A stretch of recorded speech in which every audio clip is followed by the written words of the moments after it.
and welcome to another episode of Lily High on Life. And today our special guest is Carole Tenenbaum Bach. Carole, welcome to Lily High on Life. Thank you, Lily. I am so delighted and excited to be here. Well, I've known you for absolutely forever, since I was in my teens, and we won't go into how long ago that was. But yeah, it was just yesterday, wasn't it? Thank you. And I knew your sister, Barbara. So I'd heard about Carole and then got to meet you and befriend you myself. So, Carole, yes, you are the most effervescent, positive, wonderful person, and you are into so many different things and have been in your life. So why don't we start with what you're doing right now, because that's pretty exciting. Oh, Lily, it's very exciting. I don't know where to begin. I'm finishing off my 40th book. My publisher keeps ringing me and saying, when? And I said, oh, maybe another 2 months. And when you say your 40th book, tell me about those. Well, I just got to finish this story. It's so funny. My publisher rings me from America and says, I said, just a couple more months. And he says, we've been chasing you for 12 years. Anyway, the books are a variety of titles. One is called The Oldest Person on the Planet and Still Laughing. Another one is, the one that's going to be published first, I think, it was going to be Manifesting Molecules and Miracles, but seeing I'm doing a movie about that, I'm not sure. So basically, it could be Let Go, Let God, and somebody said that is already a title, so it will be Oh My God and More Miracles, which is so beautiful. Of course. I notice the miracles day after day. It's just magic to be alive and to be doing the work for Hashem, for God, in God's service. I love that. And that positivity, how do you keep it up all the time? I come from June Tenenbaum, who experienced Auschwitz and Bergen-Belsen and all those other fun camps. And she just taught me, and she was a widow at 39. My father died when I was 15 and my baby sister was 10 or 11. And she just stood there and went on and just made the most. She went to the theatre and the symphony concerts and the opera, and she just looked for everything that was beautiful in life. Now, it's important to say also, and we don't have to delve deep into it, that you do have times where you do go under and you don't see people when you're not feeling the best. Absolutely. So what is it that do you know what dives you into those times and what brings you out? Well, at first it was too high expectations, and being the daughter of a slave, I was very harsh on myself. I was Nazi harsh, you don't do, I got high distinctions at university, and if I ever made a mistake, I would not, I would kind of not accept it. I was very cross with myself, so I'd sort of tuck myself away and hide from myself and the world. So it started when you were young. Yeah, yes. And then what do you do to get yourself out of that? Because everybody gets into those. Yes, well, I guess music. When I'd cut out from everything, it's music or anything with a higher vibration, sort of like looking at books with beautiful pictures or flowers. Music is like my oxygen to me. And of course, friends, when I'd let them in, I would, as soon as I'd go down, I wouldn't want to share that ugly, sad, disgusting part that was so self-derogatory. And so I just, but when I'd let my friends in, it was like, so nurturing. Back to the Carole that everybody knows and loves. That's always positive. And as you get older, because I won't say how old we are, but 16. Yes, I feel 16 often. I know you do too, but we're past 50. Let's say that. Well, it's interesting because spiritually, I am 16. My physicist friends say you should be dead, because I've been morbidly obese for a long, long time. My highest score that was recorded was 166 kilograms. Wow. And interesting enough, like my chronological age is 71. And the thing is, I don't know if you've heard or seen Dr. Oz when he does the biofeedback on people and you check the biological age. Well, basically, my naturopath did that on me. It's like you just put electrodes on you and you check the age of your organs. And the first time she nearly collapsed and she sort of said, only very sick patient. She was scared to tell me I was 166 years old. Wow. Hence the book, Oldest Person on the Planet and Still Laughing. Yes. So, but luckily I've been doing all the things that my great, wonderful teachers have taught me as I've healed. I now consider myself healed. I've had top specialists, professors. I've had Chinese masters. I've had kinesiologists. I've had what some of my professional friends called woo-woo people, like kinesiologists and faith healers and the whole gamut. That's why when I do a TV series, and we're going to do perhaps something like, I'm working with Steven Spielberg and Tom Hanks doing movies. Very well-known names. Beautiful. You can tell us about those later, because that's certainly exciting and an important part of your life. Well, we might even use, like on my healing, this manifesting molecules and miracles. We may do a movie, but we may also with Oprah do a TV series, like a Netflix sort of thing, and have all these incredible experts to help. I want to help heal millions of people. Yes, because what I was getting into, what I was going to ask you next in terms of how you get yourself out of these moods or these periods of time where you don't see anybody. Yeah. I wanted to ask, do they get shorter and shorter as you get older, or is it easier to get out of it, or not really? Well, as I've healed, until I had healed, I was still bashing myself up, and then I wasn't recognising I have a beautiful husband. However, we've grown quite apart. We have lots of different interests. And the marriage wasn't working for a long time, and I have a difficulty accepting that. So I realised that the last depressions were about that, not accepting that. I mean, we're great friends, and I think we'll probably still stay married, and we'll probably still go out. But we have such different spheres. He loves going skiing. I love going to the opera. Right. So it's he's a beautiful soul, and we've made 2 magnificent children. Oh, it makes me want to cry when I think about that. And they are magnificent children. Oh, they've got such beautiful values. They're in their 20s now. No. Joshua's going to be 33 this year. Gosh. In December. And my little baby, Romy, is already 30. Wow. How long have you been married? 36 years. Wow. And a few weeks. So I always joke to everyone, I said, we've never had an argument. That was because we never talked. And then Romy left last year on the 21st of June. And then all of a sudden I thought, oh my gosh, we've got nothing to talk about. And then we started arguing, really heavy-duty arguing. Oh gosh. We caught up with all the arguments that we hadn't had, and it was quite fun. However, I called a truce. I said, no more war. There's enough war going outside. We'll just be nice to each other, and we'll work out what we have to work out. So it was so you started going back into yourself when you, after that happened as well. And what brought you out?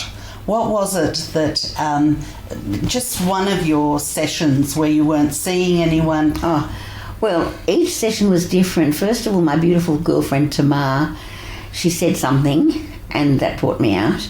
And then my beautiful girlfriend Mandy said something else, like said something else that was profound, that brought me out. And then my girlfriend, beautiful Sharon, she's a child shrink. I actually introduced her to her beautiful husband, and she said something. So it does help when you talk to people. Yeah, oh, absolutely. People you love and who love you. Like my girlfriend Mandy, she said, I'm not giving up on you. I said, look, I just want to die. And she said, no, I'm not giving up on you. and Sharon the same. She would see her patients all day from 9 o'clock till 6 or 7, then come straight to me from her before having dinner or anything. God bless. She would bring me something from home, like a little soap or a little perfume that she'd wrap up, or from her medical clinic she'd bring some chocolates or something, and she would come and she would sit with me, and she wouldn't get home sometimes till 9 o'clock. This is after a busy day counselling patients. Right. How's that for a friend? How interesting is it that somebody that doesn't know you that well, somebody that meets you, and you meet lots of people every day in the street, would think you were the most positive person and most bubbly and social person that they'd ever met. Yeah. And so it's important, and thank you for discussing the other side, because that's reality. That's reality. That's reality. The demons, the sort of self-hate and the sense of hopelessness and emptiness there was there at times. I lost 10 stone, 140 pounds one time, and I got in touch with such emptiness, and like I was beautiful, and people would go, "Oh, you must feel so great." I felt the worst I've ever felt in my life. I got in touch with emptiness and grief, which was Holocaust grief. A lot to do with the grief was Holocaust grief of my depressions, like coming to terms with that. If one believes in past lives, and I've met Carole Weiss, Dr. Brian Weiss is a very famous psychiatrist, and when he regressed a patient in hypnosis, and she started talking about things. She was a very simple girl, and sort of things that she would have never known about in Egypt. And then a few sessions later, she talks about from the other side her son, his son, that nobody knew about. Like, he nearly had a breakdown, his wife told me, because he's a kind of a very a mainstream psychiatrist. Anyway, he now says that there's enough evidence to show that there is no such thing as death, and we reincarnate the soul, as it says in the Kabbalah. We reincarnate, we come and to learn our various lessons, the bravery, wisdom, patience. And I think that's what my beautiful junior Esther Masha Wisnia, June Tenenbaum, I think she said to God, put me through everything, put me through as much pain as you can, and I will still come out loving you and loving my children and offering the world unconditional love. Wow, that's a really beautiful sentiment, and to live it and then pass it on to you, as she obviously did, you and your sister actually, is truly a wonderful thing. But tell me a little more about this. Once you lost the weight, you found this emptiness. What do you think that's about? Did it sort of come about suddenly, or did layers come off as you were losing the weight? I lost 10 stone. It was easy. When I made the decision, it was a split second, and I had I think I had one diet. I lost 6 stone. That was under a doctor's supervision, 300 calories, an egg and an apple, potassium, and a piece of meat at night, and a cappuccino. That was the first time. Ended up in depression. That was when I was at Teachers College. The second time, the massive, after the 10 stone, I was stunning and pretty and active and danced all night and I'd stay on the dance floor for hours. And I've seen the photos. You were absolutely stunning. Yeah, well, I was a model. I was a photographic model. I was in all the top magazines, and I was on a product, and I was on a shelf talks, and for 10 years that campaign lasted. And then tell me about the journey back up in weight. Oh, okay. Well, when I had lost the weight, I realised I don't have a spiritual belief system. So then I started exploring, born again Christian, Buddhism, everything, Judaism. Like, I thought, I don't have one. And also I knew that the grief was so profound that mainly to do with the Holocaust, plus my dad died young. Plus we were looking after my mum. Yes, my mother you were was only 15 or correct, something? And my mother was a widow at 39. Wow. So basically, and as I said, little Barbie was about 11. And so the emptiness and the grief. So I decided, I decided I'm going to put the weight on very quickly. I've got a reason to live. To focus on weight loss was a reason to live, rather than getting into the emptiness and wanting to die. Right. So it was a conscious decision. I'm going to put on as much weight as I can, as quickly as I can. I've got a reason to live. I can focus on losing weight again. What an interesting and fascinating idea to even come to. Before you lost all that weight, though, you still had a lot of friends, were very bubbly, was very popular. Yeah. Went out a lot. Yeah, had lots of boyfriends who wanted to marry me. But you didn't want to get married. You didn't have you were living in happiness every day. Correct. Taking care of your mother and sister. Yep. But you Number one job. Yeah. Always has been. But didn't get into anything that gave your own life meaning. Well, yes, I loved when I studied. I loved when I went to Israel and did Shna Hakshara. I loved living on a kibbutz. I loved working on a kibbutz. I loved the singing and the dancing. I loved teachers' college. I loved my postgraduate work is in counselling. I loved that. Were you heavier when you were doing all of those things, when you were studying and in Israel and doing all those things you loved? When I was, I think already we had a chocolate factory, H. Tenon and Son. We made chocolates for Red Tulip. We made chocolates for like McRobertson's. And basically, I think already by the time I was 6, I was chubby or fat.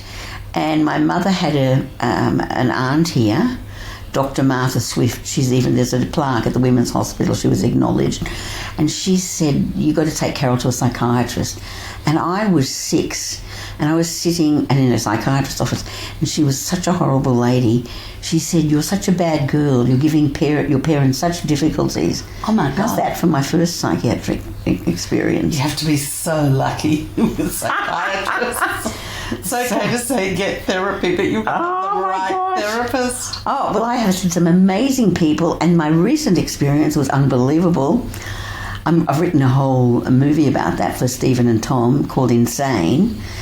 That was hysterical. I thought, enough's enough. I'm going into Epworth Rehab to, it's got a good gym, good pool. I'm going to get rehab. And of course, I went in and I was saying I'm so exhausted. My best soulmates of men, Warren Wills, soul brother, and Alan Kogosovsky, soulmate. I think I've been with Alan since time began. I think he was Chopin in the last lifetime, and I was George Sands. Anyway, and Warren, I speak to him 6 times a day, and we have plans, and we're very, very close. So I was in hospital, and I was saying I'm exhausted because I've been, Warren, there was a lot of stuff going on in Warren's life, so he would say, dinner, and I'd say, okay, I can get there by 12 o'clock or 2 o'clock in the morning, and so I'd bring him Chinese or... That's midnight. 2 a.m. Yeah. Right. Well, last night it was, he said 7, and I said, I don't think I'll get there before 1. So I drove 1, he was asleep. Oh. So I slept in his car, put next to his car and Sarah's car, in my car for an hour, and I thought...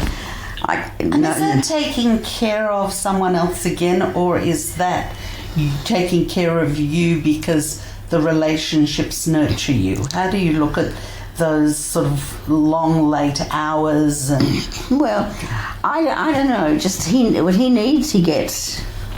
And it's just an honour to, just like it was for my mother, to do anything for the people I love. So it nourishes me while nourishing them. So you're also sort of saying that now when you feel yourself slipping, you will go and get help. I won't slip anymore. The problems are over. There's no need to get depressed anymore. No such thing. There's never a need, but we find it. I don't believe I'll get depressed again. I feel I've come to a stage where I've got my spiritual belief system. I'm very connected to Hashem, the universal force of love and kindness and goodness. I'm on path. My vibration is high, so I'm meeting... a professor just said, I've written 100 papers on this. I want to do a book with you on the topic. I'm meeting the most amazing people. I drove down Filbert Street. I was going to pick up some Shabbat food, and there was a truck, and I couldn't get past, and he couldn't get past, and so I said hello, and I said I'll give you my autograph because very soon I'm going to be quite famous, and I gave him my details, and he looked me up, and he rang me, and he said, my gosh, teacher, crisis counsellor, film producer, concert impresario. You've got a lot to be proud of in your past. Well, basically, and then guess what he said? So I said, what about you? You're a truck driver. And he said, yes. However, I was a personal trainer. I'm a Reiki master. I'm a fitness this. I'm a gardener. I got this award for my biofeedback or biochemistry. And it goes on and on and on. And he's done... the thing you go to South America for, and he was going to come to my place this morning, but we've rearranged it to Wednesday. So I'm meeting people of the highest vibration, and that's miracle. One of the big reasons that I do Lily High on Life, because when you bump into somebody or look at somebody, you have no idea who they are or what they've done. It's only once you really talk to them. That's right. And you sent me a lovely little video this morning about some guy that you'd met that helped you at a petrol station. Yeah. Well, I think they're wonderful. I'd encourage you to keep doing them because it really is so important for people to know that people are real people. There's a lot behind what they look like. You can't just tell by the way they look or even just by saying hello. So I think they're a wonderful thing. A landscape gardener with a truck, and he turns out to be someone who does charity runs for mental health. So fabulous.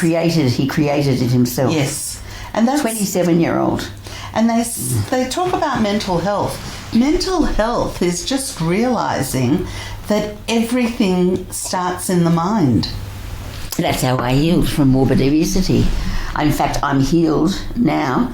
As I said on Current Affair when Elise Mooney interviewed me, it's a process. It's a process towards self-love. I guess with anorexics, it's about control and self-love. Basically, it's a process, and But Carole, it's...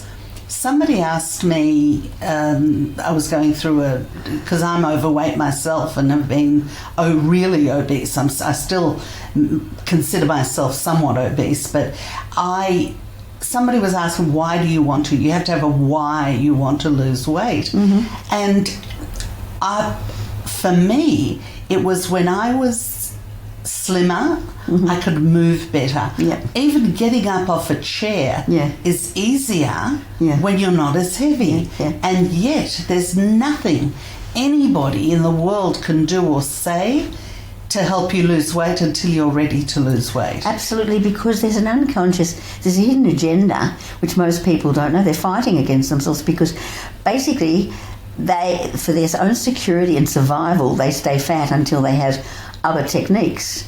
So it's actually, Elizabeth Taylor wrote a book, Love Your Disease, It's Keeping You Alive. And I think the title was something like that, and that's true. Until someone has the skills, they're using whatever habits they have to stay alive and take care of themselves. And so there's a hidden agenda, and people get so cross with themselves when really they're just taking care of themselves. Yeah. And I don't get cross with myself as much as, it would be nice to do that. But even every day, I just keep saying, God bless you, Carole, because you get around, you get out, you do things for others as well as yourself. And it's very difficult for you to do that. Physically difficult. Mentally, it's a hell of a lot easier. But physically, even to get out of the car, to walk up a couple of steps. How do you reconcile those sorts of actual difficulties with the fact that you were at a place where you didn't have those restrictions on your body so you could do more? Well, first of all, I feel very grateful. I'm blessed wherever I am. There's someone walking by that sort of today Like, you know, somebody will help me out of the car, help get my walker out of the car, get my, you know, like I've got a stick that beautiful Sharon gave me. So people help me. When I haven't got time or energy, someone will, this morning, a lovely girl called Fiona, I said, my feet are freezing, I can't find any socks. Are you able, if I give you $20 to go into the supermarket and get me some socks? So, you know, I have people help me all the time at IGA in South Caulfield, the beautiful Indian people. They come out and they serve me to the car. It's a gorgeous thing to have people and to constantly find good people who help you like that. Very lucky. But it's not a motivation for you to get rid of some of the weight now because you've done it before and you know how. So your physical getting around in life would be easier. That doesn't come into it. Well, the thing is, I'm already slim in my mind. I'm healthy in my mind.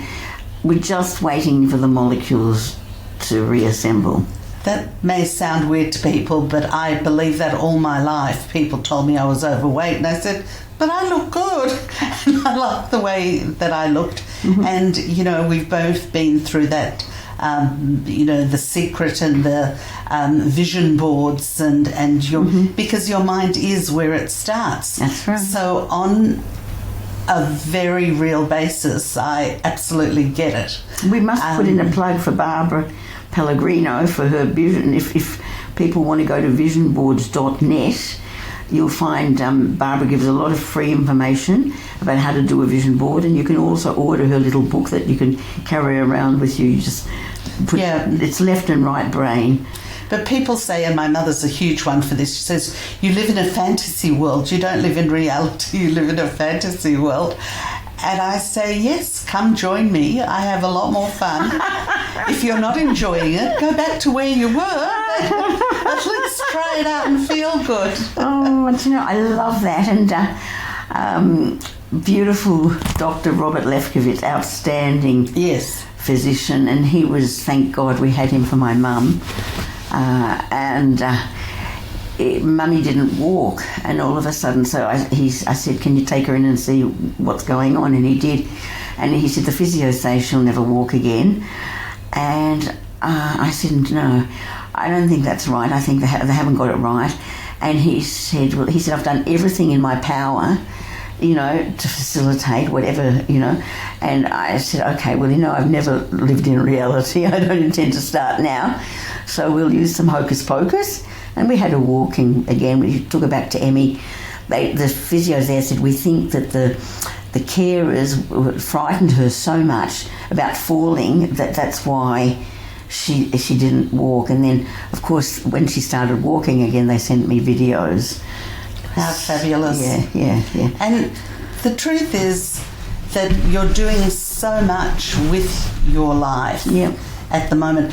Go back and tell us the story of how you met Stephen and Tom. I haven't met them yet, but basically I always wrote about my mother. The two stories that Stephen and Tom and I have a mutual friend, Kaz, K-A-Z. She's beautiful. And like just as a miracle would happen, I was always writing, I always knew that Stephen was going to put the movies on my writings. So basically I wrote, and the first story I wrote was actually Rose-Coloured Glasses, and that was how Mummy, after the nightmare that she lived, came to Australia, put on her rose-coloured glasses and went to the theatre, the opera, symphony concert. She grew things in her garden, preserved fruit, knitted, crocheted, went to business school to do bookkeeping, started painting her old masters. Rembrandt would have been proud. Her constables, her Turners, just incredible. And then she started impressionistic work. Just beautiful, beautiful work. Some of them, I think they're better than the originals. So she was just so full of, you know, and at night times, of course, she would just scream in terror. She had the typical nightmares that people have survived that nightmare. So Rose-Coloured Glasses was the first one. And then the love story, her and her sister. Thank God the Nazis didn't know that she had a sister. And the story of them as they went through the 5 years of war, how with the help of, by the grace of God and their love for each other, they wouldn't let each other die. So that's called Two Roses in Hell. And basically it was how, when Mummy her sister fella was dying of typhoid, Mummy shook her and said, "You are not to die, do you understand? You are not to die."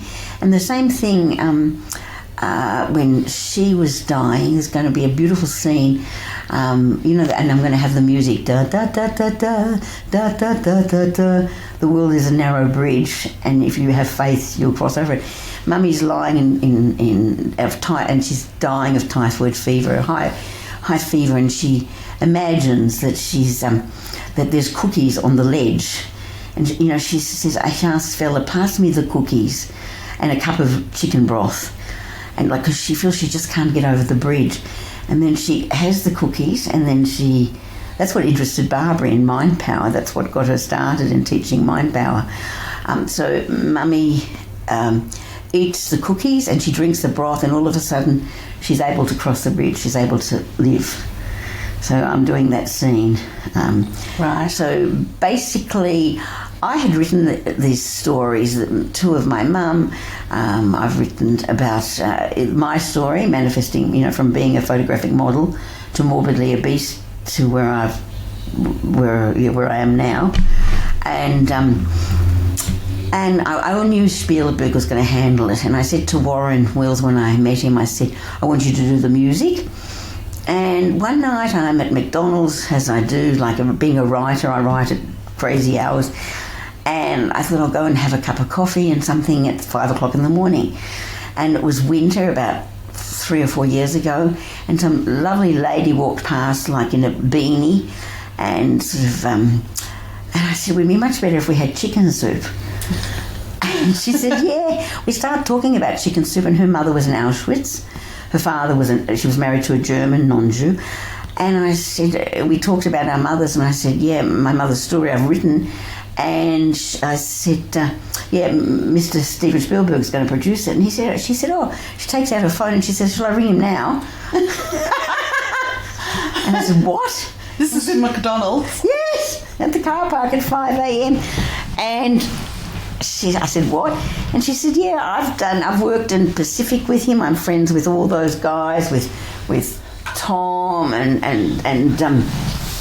Stephen and all the other guys. I'm friends with their wives, with Rita and everybody." Wow. And so I go, "Oh." 2 a.m. at McDonald's. There 5 you go. a.m. 5 a.m. Yeah. So basically we planned to have dinner, the four of us. And of course Tom was doing the Elvis Presley movie, and he got COVID, so that stopped. And then Stephen and we were going to meet for dinner, and I got cold feet, and I said, "Oh, this little Jewish lady from Caulfield, I don't think I can do it." So I kind of said, "I'm not up to it," to Kaz, so I cancelled. I think Stephen wanted to meet me a few times already. I said, "I'm not up to it." So, and then Kaz got sick, and she's still sick, but she's having chemo and she's got 5 more treatments. But like Tom and Stephen they fly their jets into Essendon, or their staff do, into Essendon, and they've got beautiful apartments overlooking Albert Park Lake, and they're building a beautiful state-of-the-art Fisherman's Bend studios, so there'll be a lot of work for Australian artists, everyday people. Yeah. So you're waiting to meet them, but they've heard about you and they've read about you. Oh yeah, they know a lot about me. In fact, Kaz was saying, I said, "Well, we can't meet because Warren's away," and she said, "Well, Stephen told me Warren's in England to his daughter's wedding, so they watch." And Tom did make contact with me.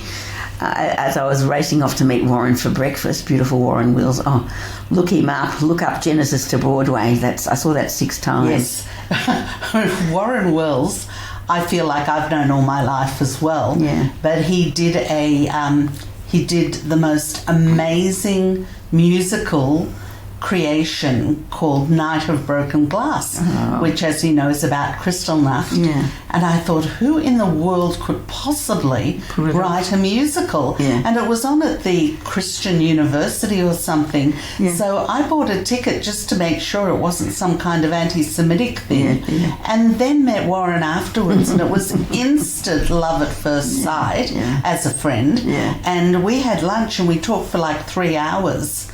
And he's just a beautiful human being. Well, my soul brother Warren Wills plans to heal the world, world peace, single-handedly. I mean, I'm trying to help him, but like he's been speaking to Ron Finkel, who I spoke to the other day. Charming gentleman. I met him at a party at Jeannie Pratt's place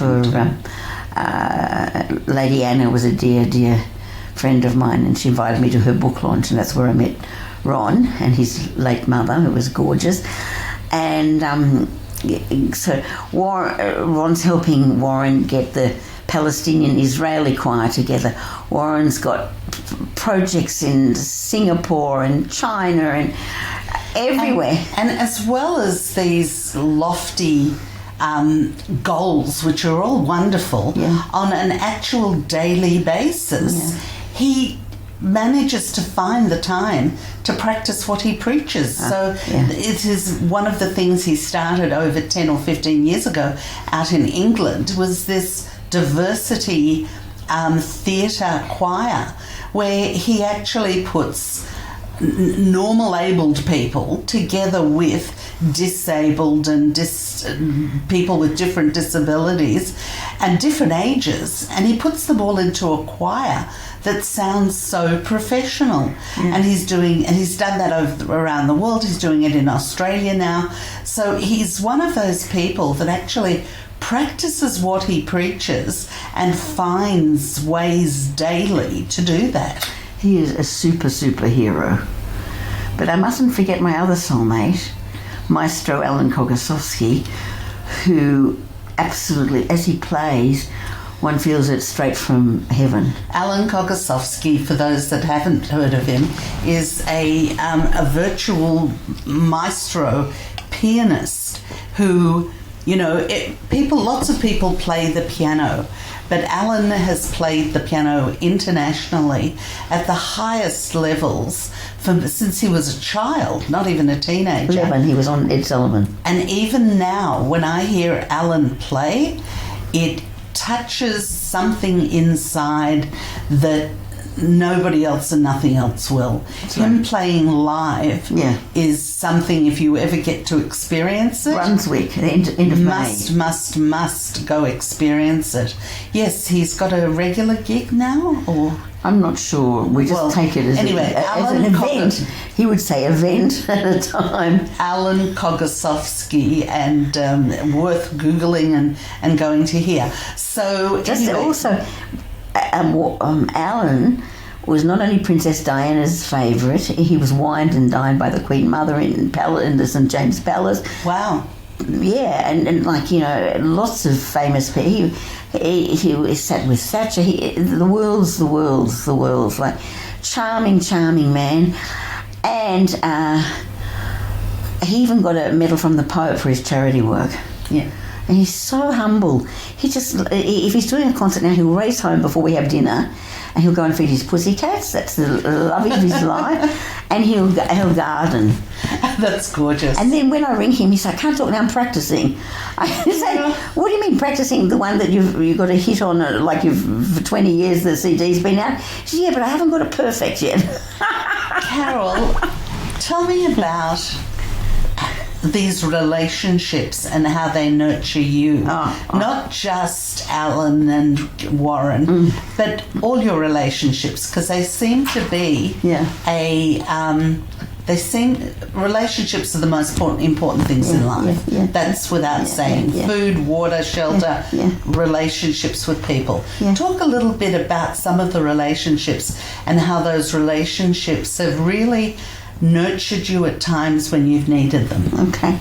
Don Tolman, whole food medicine man, born in Utah, cowboy, 76-year-old still. But what has it done to you Like, how do you, because we meet people every day, all of us do. Yeah. And since we're talking about you, and this is all about you, Carole, what does it do for you? Not how wonderful the people are. Yeah. Because I can ask you about your mailman, and you could go on about your mailman. Yeah. Talk about what it does and how it nourishes your soul. Well, Don I speak to every few days. He's healed over 5,000 people. There's a John Hopkins has a big plaque about it. And I say, Don, I've got this on my skin, or I've got, they've just said I have to take these tablets. And he says, you don't. You just have to, you have grapefruit. Yeah. So that's about Don again. Yeah. But for you, knowing all these people and having them at the tips of your fingers through the telephone or whatever else. Yeah. All right, let's take, for example, after your mother passed, which wasn't that long ago, really. Yeah. How did the relationships that you'd made help you come through that time in your life? Well, Sharon was there straight away. Tamar, Mandy, David Figdor, endodontist extraordinaire. If you ever go to his clinic, it's like Hollywood. Was it just being there, or how did they nurture your soul? What was it? Ronnie Figdor, Rabbi Ronnie OAM. I say, what does OAM mean? And he says, oh, ordinary Australian man. Like, kind of, I ring him up and I say, when is Mashiach coming? And going to Caulfield Shul and hearing Dov sing with the choir, what can I say? They're all things and people that make you feel good. Good is such a nothing meaning word. Yeah. But it gets us through the day. Yeah. So when you wake up in the morning, what goes through your head? Well, the first thing is Modayani, then Shema, then Adon Olam, then Elvis, welcome to my world. So what are your plans for the future? What do you mean? Like, the movies and helping Tikkun Olam, helping heal the world is number one. So the movie on manifesting molecules for miracles, and as I said, the weekly show, because different people will like different things. Some will like mainstream medicine, some will like complementary, some will like the woo-woo people. Right. So that's to help heal millions of people around the world with all sorts of diseases. I'm a distributor for ASEA. ASEA. Basically, an atomic physicist went to Switzerland to that machine that molecules, they restructures molecules, got a Nobel Peace Prize, and he's created salt and water in a liquid and in a gel, and it virtually is considered the biggest breakthrough of the century. It's 15 years ahead of medicine now. Right. The doctors who are using it cannot believe that their patients are healing in half the time. Olympic athletes cannot believe their recovery or their stamina. It's used in Hollywood too. My girlfriend was a trainer for Russell Crowe. I keep saying to her, look, tell him I can't make it this week. Thursday, 3 weeks, I'm all right. She says, I'll tell Russ. So basically, it's like a miracle. And my friend who's a professor of neuroscience, Jerome, he said he's met the physicist. So it's really spreading the word about things that other people would find helpful as well. That's it. And then in your immediate future now, you have more than enough close friends that you're really helping and assisting with all kinds of things as they go through their lives. And it's always such a pleasure to see you or hear you because you're so amazingly, wonderfully positive. Takes one to know one, really. That's why I love doing what I do, because it's bringing out the goodness in people, and it doesn't matter if you're world famous or if you know nobody except the people on your block. Mm-hmm. Everybody's got such a miracle within them, every single person. So this has been absolutely delightful. And before we say goodbye, if you want the best chicken soup in the world, It's called Konjo.